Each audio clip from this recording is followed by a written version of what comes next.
안녕하세요. 진솔한 주식경제학 LNS홀딩스 김선영 대표입니다. 자, 오늘 2020년 8월 24일 월요일이고요. 한국경제TV 리뷰 한번 해볼게요.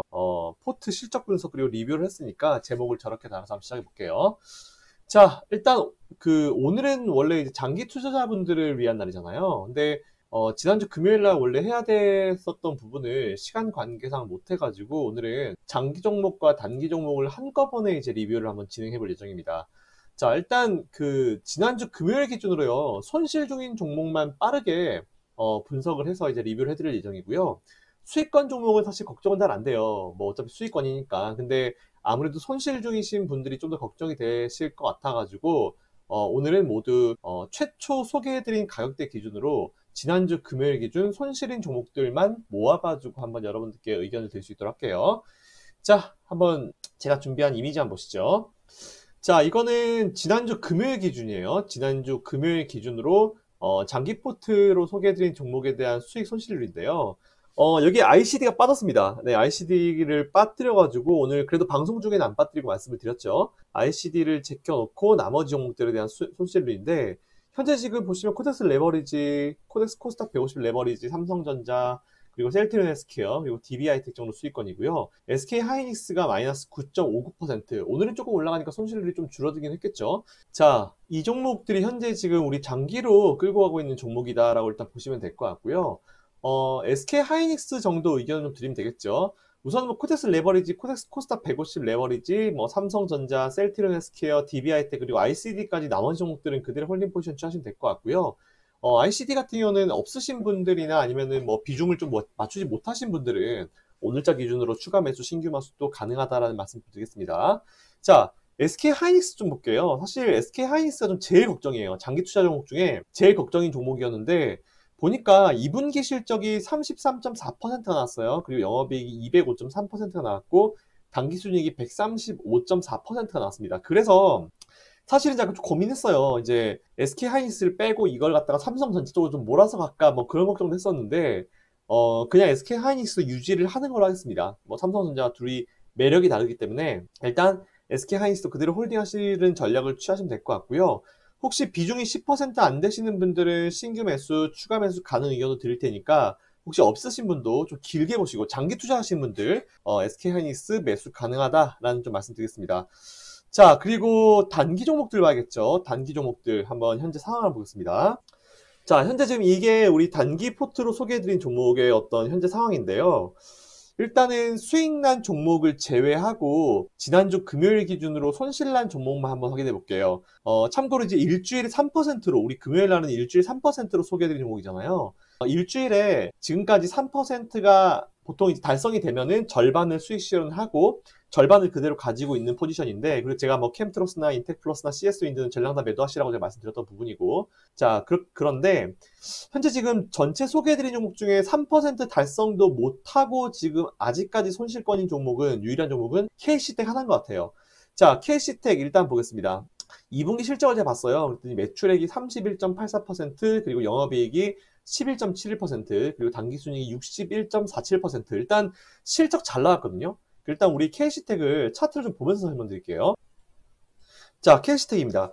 일단 KC텍이 사실은 뭐 다른 종목과는 다르게 소개를 하자마자 주가가 거의 줄줄줄 흘러내렸어요. 내려가지고 굉장히 아쉬운 모습을 보여줬었던 종목인데, KC텍 기술적으로 보시면 지금 121선에서 그죠? 121선과 241선 딱 이 라인에서 지금 반등의 신호가 좀 나오고 있죠. 그렇기 때문에 굳이 KC텍을 여기서 뭐 손절을 한다거나 뭐 그러실 필요까지는 없을 것 같아요. 그래서 캐시텍 같은 경우는 일단은 요거는 그대로 홀딩 포지션 취하시면 될 것 같고요. 혹시 없으신 분들은 현재자 기준으로 신규 매수도 가능하고 비중이 적으신 분들은 추가 매수도 가능하다라는 의견 드리겠습니다. 자, 그리고 지금부터는 이 3% 절반, 3% 수익 실현 달성은 했는데, 지난주 금요일 기준으로 나머지 절반, 그러니까 3% 종목, 3% 수익 실현하고 나머지 절반 비중에 대해서 그대로 보유 의견을 취하고 있는데, 손실로 전환한 종목에 대해서 제가 빠르게 한번 실적 분석을 해볼게요. 자, 대림건설 보겠습니다. 자, 대림건설 같은 경우는 최고 수익률이 26.56%가 나왔어요. 뭐 수익률 잘 나왔고 안정적인 어떤 그 흐름이 나왔는데, 사실 그 이후에 절반 수익 실현이 되고 나서 그때부터 주가가 사실은 좀 많이 하향으로 내려가고 있는 상황이에요.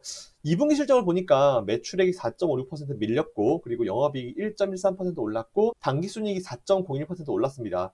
일단은 그 대림건설 같은 경우는 이번에 사실은 합병되고 나서, 그죠? 두 개의 기업이 합병되고 나서 처음으로 이제 발표 나온 실적인데, 뭐 이 정도면은 나쁘지 않다고 보고 있어요. 그리고 최근에 뭐 이런저런 수주도 조금 추가되고 있는 거 보니까 앞으로가 좀 더 중요한 기업이다라고 좀 판단되고 있습니다. 그래서 대림건설은 우리가 절반 수익 실현하신 것들 다시 절반을 매수하셔가지고 10% 비중을 맞추셔도 된다라는 의견을 드릴게요. 자, 두 번째 삼양식품 볼게요. 자, 삼양식품 역시 소개해드리고 나서 최고 6.37%까지 수익률이 나왔습니다. 2분기 실적 보니까 매출액 30.22%, 영업이익이 41.64%, 그리고 당기순이익이 34.77% 정도 나오는 기업이다라고 보시면 될 것 같고요. 당연히 이거는 지속홀딩 의견 드리겠습니다. 그리고 삼양식품이나 이런 식품 관련주나 이런 그 소비 관련주 들 있잖아요. 이제 식음료 관련된 이런 애들은 사실 과거의 사례를 봤을 때 아무리 경기가 안 좋아도 사람들이 운동하는 거는 줄이고 다른 건 다 줄여도 먹는 거는 사실은 아예 줄일 수가 없잖아요. 제로로 만들 수가 없잖아요. 그렇기 때문에 항상 어느 정도 주가가 많이 선방을 해주는 느낌이 좀 있었던 기업들 군이라 보시면 돼요. 그렇기 때문에 삼양식품은 절반 수익 실현 하셨던 거를 오늘자 기준으로 절반 다시 매수하셔가지고 추가 5% 전략 가능하다라는 의견 드리고요. 그렇게 되면 일단 뭐 단가는 좀 조절해야겠죠. 네, 그 부분 좀 참고해 주시면 될 것 같습니다. 자, 그리고 우리 세 번째 한국 프렌즈 한번 볼게요. 자, 한국 프렌즈입니다. 사실 한국 프렌즈 같은 경우는 이게 최고 수익률 20.8%까지 나왔어요. 보시면 이제 자, 지난주에 급등이 한번 확 나오면서 최고 수익률 20.8%까지 나왔습니다. 그래서 3% 수익 달성하는 거는 뭐 무난하게 하셨을 거라 보고 있고요. 근데 일단 문제가 매출액이 이번에 2분기 때 마이너스 34.26%, 그리고 영업이익이 적자 전환했고 당기순이익이 적자 전환했어요. 자, 그 부분이 조금 애매해서 추가적으로 제가 좀 분석이 필요할 것 같긴 한데, 그렇다 해도 기술적으로는 사실은 나쁜 자리 절대 아니거든요. 그래서 일단 한국 프렌즈는 그래서 제가 오늘 추가 매수는 대기하시고 제가 추후에 다시 의견을 드리겠다라고 말씀드린 거예요. 어쨌든 보유하고 계신 분들은 그대로 홀딩하셔도 됩니다. 일단 뭐 기술적인 부분으로 크게 문제가 없기 때문에 그대로 한번 쭉 이어가 보자라는 말씀 드리고요. 자, 그 다음 종목, 네 번째 종목 농우바이오 보겠습니다. 자, 농우바이오 같은 경우는 이게 되게 잘 나왔어요. 지난 금요일 기준으로 손실률이 마이너스 11% 정도 나오는 기업인데 최고 수익률 3.81% 정도 수익 나왔고요.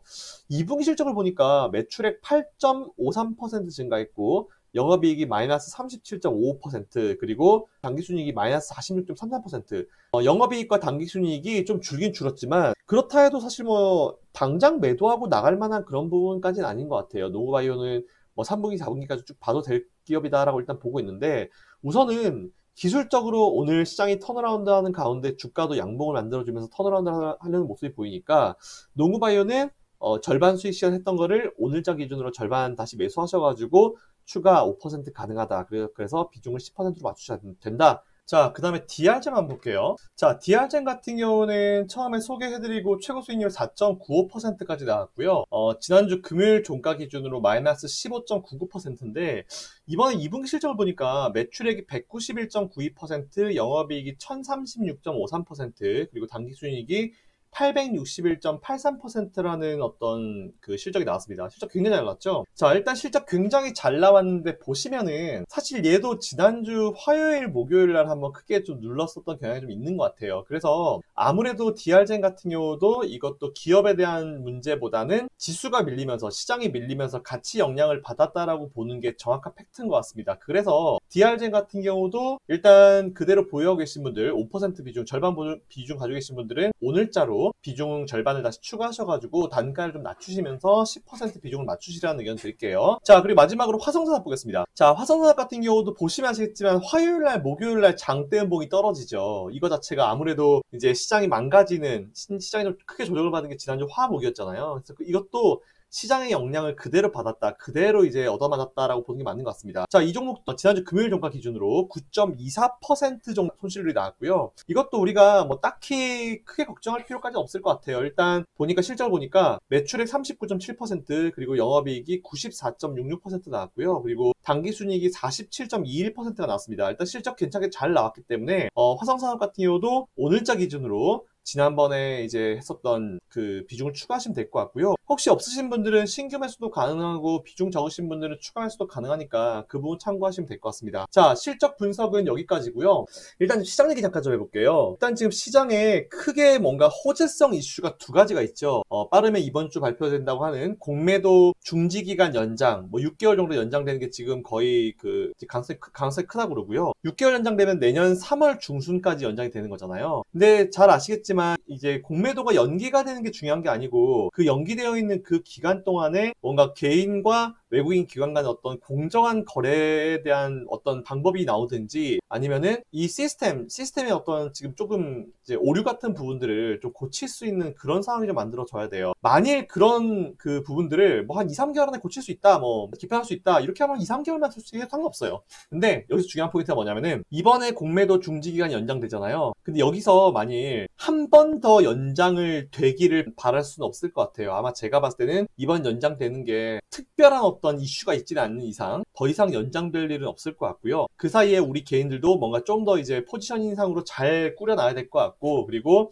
금융당국도 뭔가 이제 그 정확한 이 안에 대해서, 이 공매도에 대해서 좀 더 선진화된 어떤 그 제도들을 마련을 해놓는 게 정말 중요한 것 같습니다. 어쨌든 공매도가 6개월 정도 좀 더 연장된다, 내년 3월까지 연장된다, 그 부분 좀 참고하시면 될 것 같고요. 두 번째로 대주주 양도세 관련 이제 기준 하향 검토 얘기가 나섰잖아요. 그래서 원래는 3억 기준으로 딱 때리려고 했는데 이게 조금 말이 바뀌었어요, 지금. 시장 상황이 이러고 지금 이제 계속 정책 자체가 이제 친시장 쪽으로 나오게 되니까 원래는 3억으로 딱 이제 크게 낮추는 방안이 나왔었는데 최근에 보니까 3억에서 10억 사이로 결정하는 방안이 고려되고 있다, 이런 얘기가 좀 나오고 있거든요.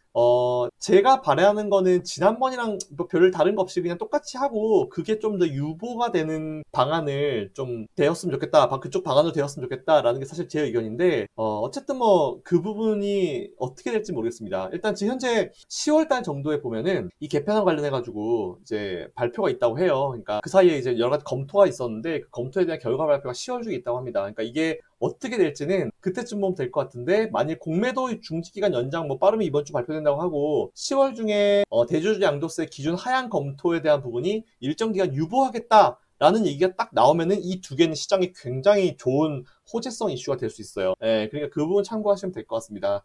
자, 그리고 일단은 제가 지난 금요일 날 선물옵션 동시 만기일 포지션으로 시장을 분석을 해드렸는데, 제가 아마 9월 10일 선물옵션 동시 만기일까지 몇 번 더 할 거예요. 몇 번 더 할 건데, 어찌됐든 간에 지수는 2200포인트 밑으로 내려가지 않을 것이다 라는 말씀 여러분께 좀 강하게 드렸고요. 그리고 제 생각에는 그래요. 9월 10일이잖아요. 선물옵션 동시 만기일이. 그러니까 9월 10일 정도까지 시장이 지금처럼 이렇게 흘러가다가 9월 10일 선물옵션 동시 만기일이 끝나고 나서 뭔가 부담감을 내려놓으면은 그때부터는 본격적으로 지난 고점인 2600포인트 돌파를 시도할 겁니다. 그렇기 때문에 그 전까지 우리는 포지션 취하려면 그 전에 좀 웬만하면 다 취해 놓는 게 좋겠다라는 그런 의견을 드리면 될 것 같아요. 자, 아무튼 제가 준비한 내용은 여기까지고요. 지금 정책 자체도 우리 친시장 쪽으로 많이 되고 있고 우리한테 긍정적인 방향으로 많이 돌아오고 있으니까 조금만 더 힘내서 한번 나가시면 될 것 같습니다. 자, 이 영상이 도움이 되신 분들은 위에 구독 신청해 주시면 될 것 같고요. 좋아요, 알림 설정까지 부탁드립니다. 자, 이상 진솔한 주식경제학 LNS홀딩스 김선영 대표였고요. 다음 영상에서 찾아뵙겠습니다. 감사합니다.